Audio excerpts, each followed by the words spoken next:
Dear student, आज हम पढ़ेंगे क्लास 9 क्षितिज किताब का पहला पाठ। पाठ का नाम है दो बैलों की कथा। इस पाठ के लेखक हैं प्रेमचंद।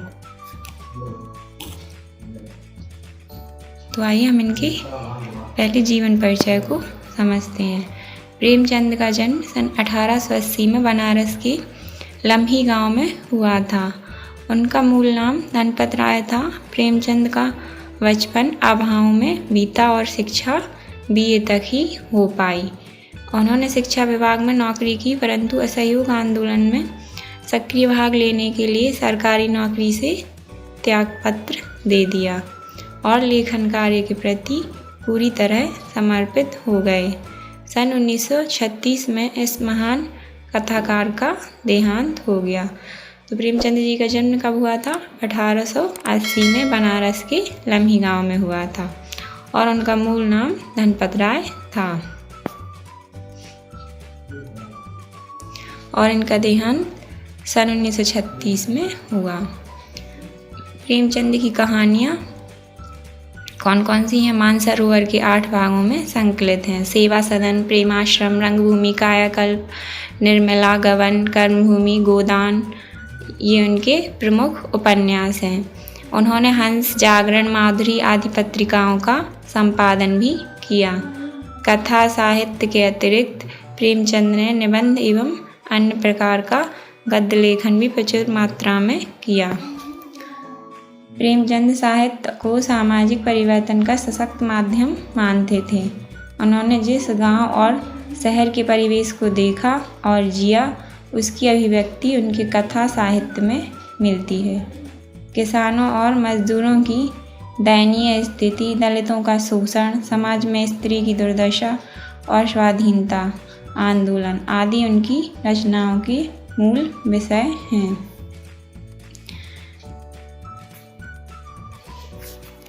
तो इन्होंने अपने मूल विषय कौन कौन से माने? किसानों और मजदूरों की दयनीय स्थिति, दलितों का शोषण और समाज में स्त्री की दुर्दशा और स्वाधीनता आंदोलन आदि रचनाओं के मूल विषय हैं। प्रेमचंद के कथा साहित्य का संसार बहुत व्यापक है। उसमें मनुष्य ही नहीं, पशु पक्षियों को भी अद्भुत आत्मीयता मिली है। बड़ी से बड़ी बात को सरल भाषा में सीधी और संक्षेप में कहना प्रेमचंद के लेखन की प्रमुख विशेषता है।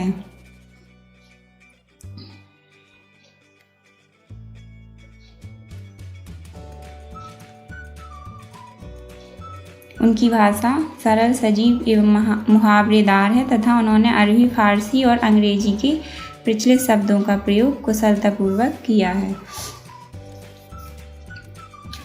तो आइए हम अभी लेसन को समझते हैं। लेसन का नाम क्या है? दो बैलों की कथा।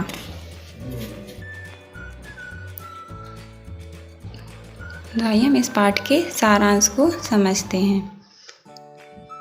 सभी जानवरों की अपनी अपनी अलग विशेषता होती है। जैसे कि गायें सींग मारती हैं, कुत्ता वफादार जानवर माना जाता है और गधे को सबसे शांत जानवर माना जाता है।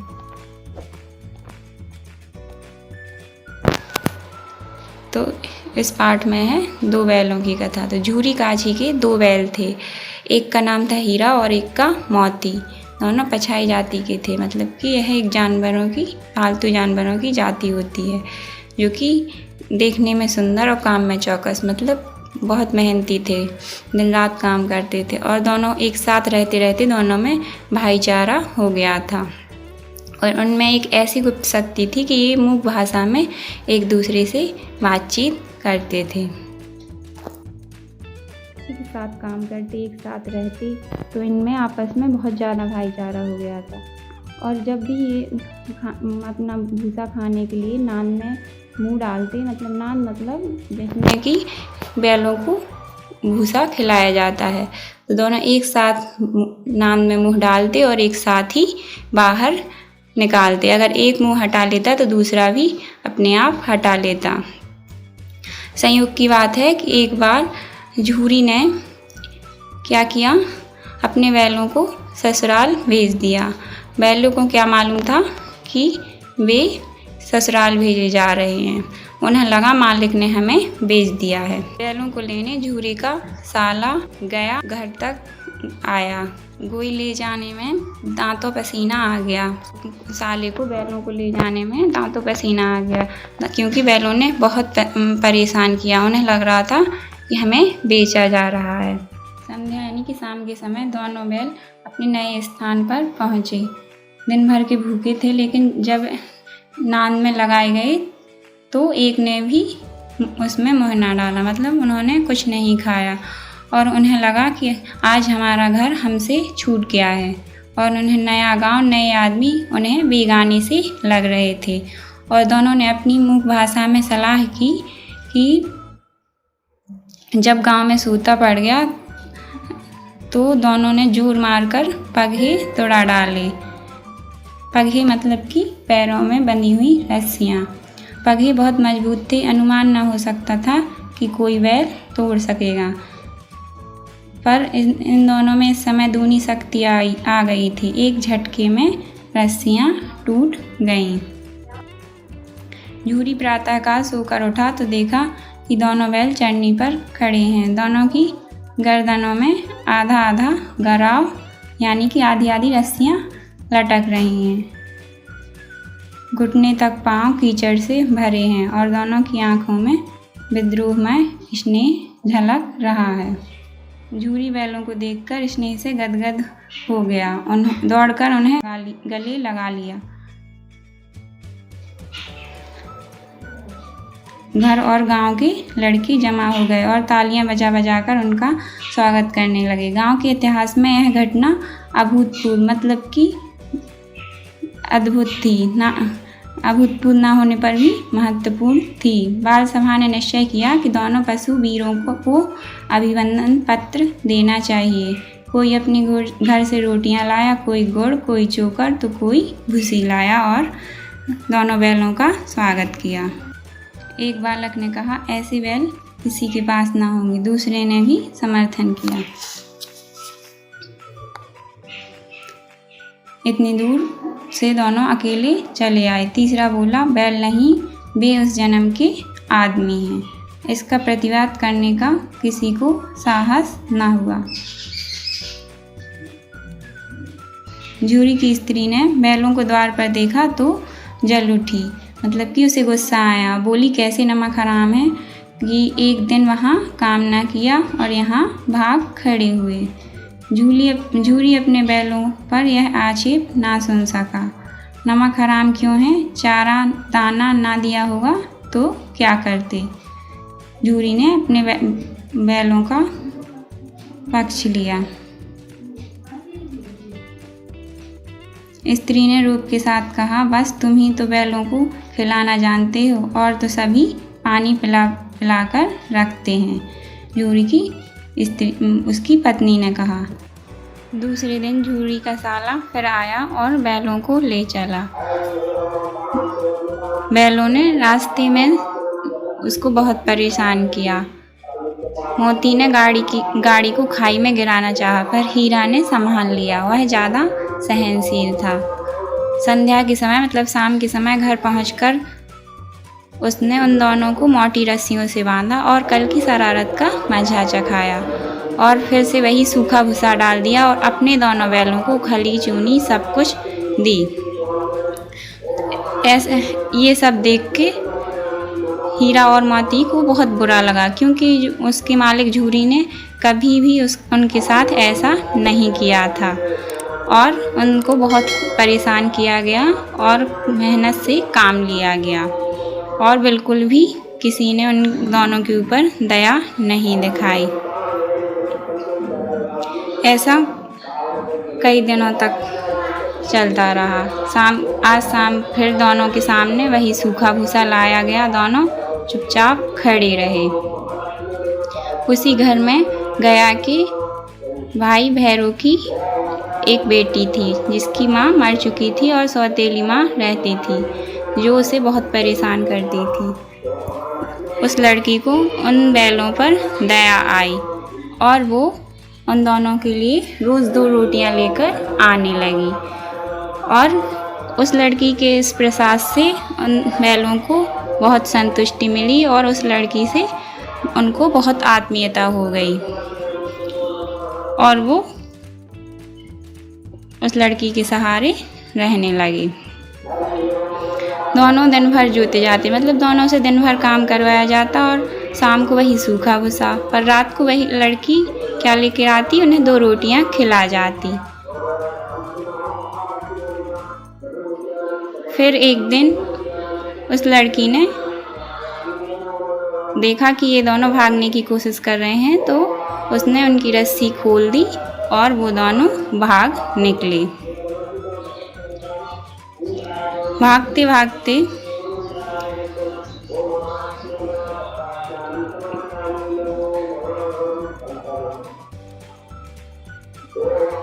भागते भागते वो इतने दूर निकल गए कि उन्हें मार्ग का ज्ञान नहीं रहा, मतलब रास्ते का ज्ञान नहीं रहा और वो बहुत दूर निकल गए और वो रास्ता भूल गए। तब उन्हें एक मटर का खेत दिखा। दोनों को भूख लगी थी, इसलिए वहीं पर वो मटर चढ़ने लगे। रह रहकर आहट भी ले लेते थे, तो कोई आता तो नहीं। जब पेट भर गया और दोनों ने आज़ादी का अनुभव किया तो मस्त होकर उछलने कूदने लगे। पहले डकार ली, फिर सींग मिलाए और एक दूसरे को ठेलने लगे और मस्त होकर घूमने लगे। तभी अरे यह क्या, कोई सांड डॉक्टर चला आ रहा है। हाँ सांड है। तभी उन्हें एक रास्ते में एक सांड मिला, जिससे उनको सामना करना पड़ा और उन दोनों ने उस सांड को मिलकर पछाड़ दिया। सामने मटर का खेत था ही, मोती उसमें घुस गया। हीरा मना करता रहा पर उसने एक ना सुनी और अभी 2-4 ही ग्रास खाए थे कि 2 आदमियां लाठियां लिए दौड़ पड़े और दोनों को घेर लिया। हीरा तो मेड़ पर था, निकल गया। मोती सींचे हुए खेत में था।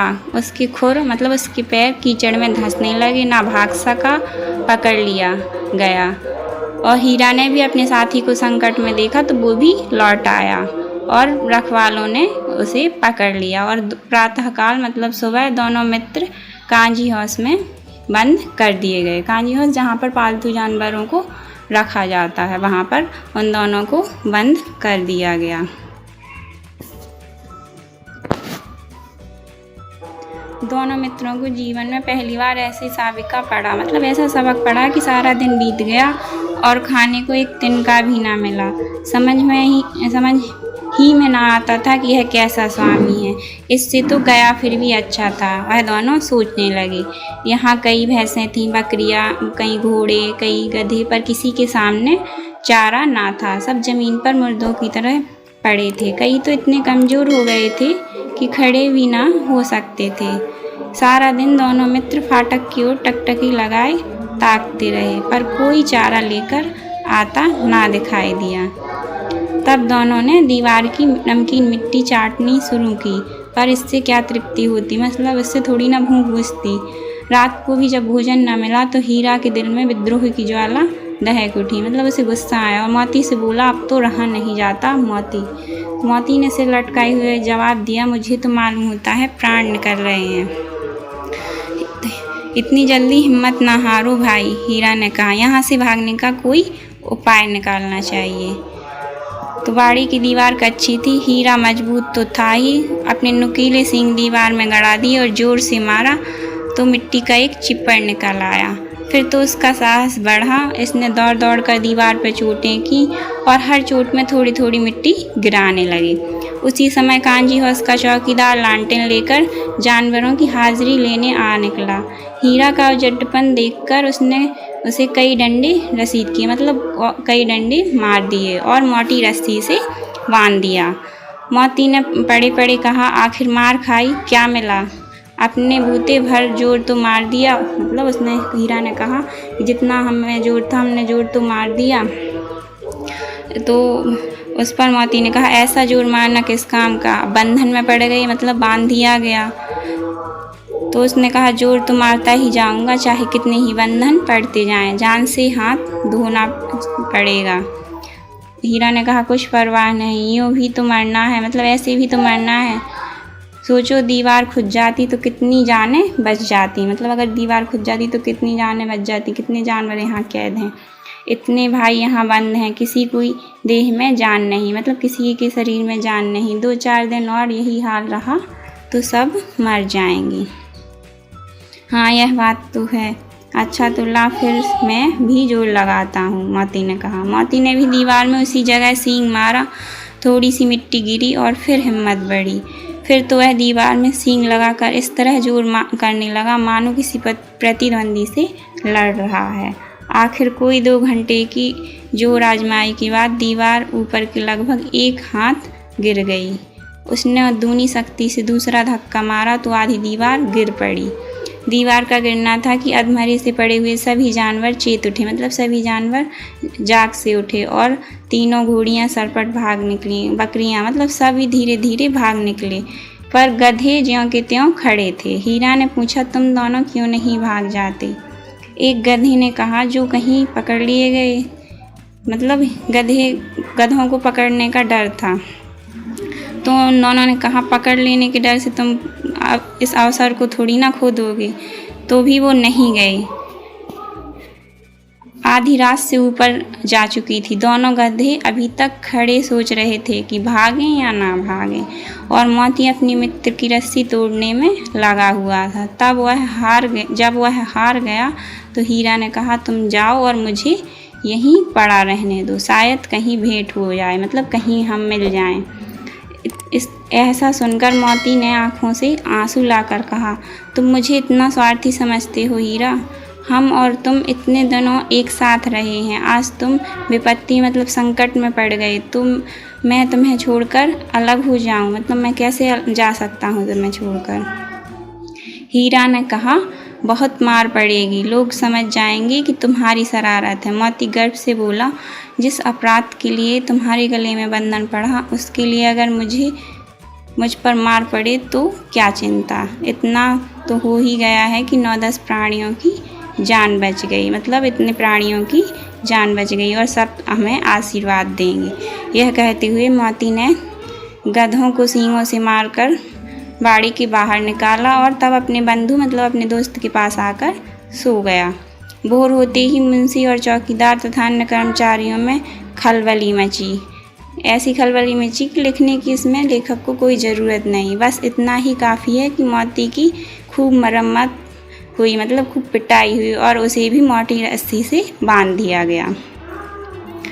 एक सप्ताह तक दोनों मित्र वहाँ बंधे पड़े रहे। किसी ने चारे का एक तृण मतलब एक तिनका भी ना डाला। हाँ, एक बार पानी दिखा दिया जाता था, यही उनका आधार था। दोनों इतने दुर्बल मतलब इतने कमज़ोर हो गए थे कि उठा तक न जाता था। ठठरियाँ निकल आई थी, मतलब हड्डियाँ निकल आई थी। एक दिन बाड़े के सामने डुग्गी मतलब बजने लगी, मतलब जैसे बजती है ना, कोई ऐलान होता है तो डुग्गी बजने लगी और दोपहर होते वहाँ 50-60 आदमी जमा हुए। वह सब किस लिए जमा हुए? क्योंकि उन बैलों की नीलामी होनी थी। सहसा एक दड़ियल आदमी जिसकी आंखें लाल थीं और मुद्रा अत्यंत कठोर और आया और दोनों मित्रों के कूल्हों में उंगली गोदकर मुंशी जी से बातें करने लगा। उसका चेहरा देखकर अंतर्ज्ञान से दोनों के दिल कांप उठे। वह कौन है और उन्हें क्यों टटोल रहा है, इस विषय में उन्हें कोई संदेह न हुआ। दोनों एक दूसरे को भीगे नेत्रों से देखा और सिर झुका लिया। हीरा ने कहा, गया के घर से नाहक भागे, अब जान न बचेगी, मतलब वो समझ गए थे कि अब जान नहीं बचने वाली। मोती ने कहा, भगवान सबके ऊपर दया करते हैं, क्या उन्हें हमारे ऊपर दया नहीं आती? भगवान के लिए हमारा मरना जीना दोनों बराबर है। चलो अच्छा ही है, कुछ दिन उसके पास तो रहेंगे। एक बार भगवान ने उस लड़की के रूप में हमें बचाया था, अब ना बचाएंगे? मतलब वो दोनों भगवान पर अब सब कुछ छोड़ दिया, भगवान पर भरोसा किया। उन्हें लगा यह आदमी तो छुरी चलाएगा, देख लेना। क्या चिंता है, मांस खास सींग हड्डी सब किसी न किसी के काम आ जाएंगे। वो दोनों आपस में बात कर रहे थे। नीलाम हो जाने के बाद दोनों मित्र उस दड़ियल के साथ चले, मतलब जो नीलाम जो उन दोनों को खरीद कर ले गया उस दड़ियल के साथ चले। दोनों की बोटी बोटी काँप रही थी, मतलब दोनों बहुत काँप रहे थे। बेचारे पाँव तक ना उठा सकते थे, पर भय के मारे गिरते पड़ते भागे जाते थे, क्योंकि वह जरा भी चाल धीमी होने पर जोर से डंडा जमा देता था। राह में उन्हें रास्ते में गाय बैलों का एक रेवड़ हरे हरे हार में चरता नजर आया, मतलब उन्हें सामने एक गाय बैलों का ग्रुप नजर आया। सभी जानवर प्रसन्न थे, खुश थे, कोई उछलता कूदता, सब अपने आनंद में जा रहे थे। तो उन्हें देखकर लगा कितना सुखी जीवन है इनका, पर कितनी स्वार्थी हैं सब, किसी को चिंता नहीं कि उनके दो भाई यहाँ पर बंधिक पड़े, मतलब बंधे हैं और किसी दूसरे के हाथ हैं, और दुखी हुए सोचकर।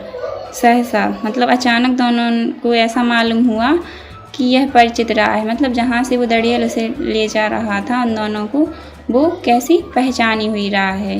हाँ, इसी रास्ते से गया उन्हें ले गया था। वह दोनों सोचने लगी, वही खेत वही बाग गांव मिलने लगे। प्रति क्षण उनकी चाल तेज होने लगी, मतलब उनकी चाल तेज होने लगी। सारी थकान सारी दुर्बलता गायब हो गई।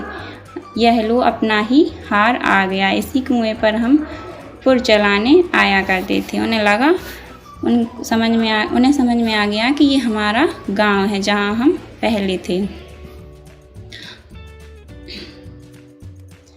हीरा बोला, भगवान की दया है, मैं तो अब घर भागता हूँ। यह जाने देगा?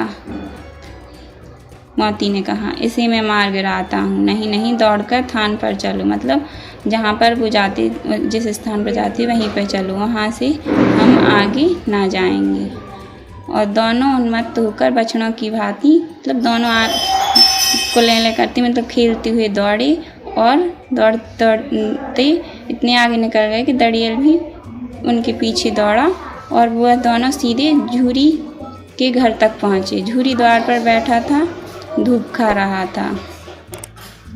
बैलों को देखते ही दौड़ा और उन्हें बारी बारी से गले लगाने लगा। झूरी द्वार पर बैठा धूप खा रहा था, मतलब द्वार पर बैठा था, और वह अपने बैलों को देखते ही दौड़ा और बारी बारी से उन दोनों को गले लगाने लगा। और दोनों मित्रों की आंखों से आनंद के आंसू बहने लगे। एक झूरी का हाथ चाट रहा था।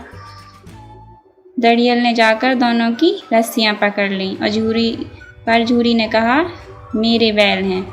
तो उसने कहा, तुम्हारे बैल कैसे हैं? मैं मवेशी खाने से नीलाम लिए आता हूँ। मैं तो समझाऊँ चुराए लिए आते हो, मतलब झूरी ने कहा, और चुपके से चले जाओ। मेरे बैल हैं, मैं बेचूंगा तो बिकेंगे। किसी को मेरे बैल नीलाम करने का क्या अख्तियार है, मतलब क्या हक है? और मैं जाकर थाने में रपट करूंगा। मेरे बैल हैं, इसका सबूत यह है कि यह मेरे द्वार पर खड़े हैं। उस दड़ियल ने झल्लाकर बैलों को जबरदस्ती पकड़ ले जाने के लिए बढ़ा। उसी वक्त मोती ने सींग चलाया। दड़ियल पीछे हटा, मोती ने पीछा किया। दड़ियल भागा, मोती पीछे दौड़ा। गांव के बाहर निकल जाने पर वह रुका, पर खड़ा दड़ियल का रास्ता देख रहा था। दड़ियल दूर खड़ा धमकियां दे रहा था, गालियां निकाल रहा था, पत्थर फेंक रहा था, और मोती विजयी सूर की भांति उसका रास्ता रोके खड़ा था। गांव के लोग यह तमाशा देखते थे और हंसते थे। जब दड़ियल हार कर चला गया तो मोती अकड़ता हुआ लौटा। हीरा ने कहा, मैं डर रहा था कि कहीं तुम गुस्से में आकर मार ना बैठो। तब उसने कहा, अगर वह मुझे पकड़ता तो मैं बिना मारे ना छोड़ता। वह दोनों आए और वहाँ आकर बहुत खुश थे। जूजी के घर में जरा देर में नांदों में खली, भूसा, चोकर, दाना भर गया। दोनों मित्र खाने लगे। झूरी खड़ा दोनों को सहला रहा था। और 20 लड़की तमाशा देख रही थी। सारे गांव में उछाल सा मालूम होता था।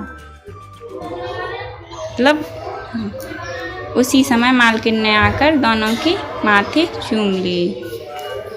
तो ये था लेसन 2 बैलों की कथा, जिनका साथ शुरू से अंत तक रहा और दोनों ने एक दूसरे का हर कदम पर साथ दिया।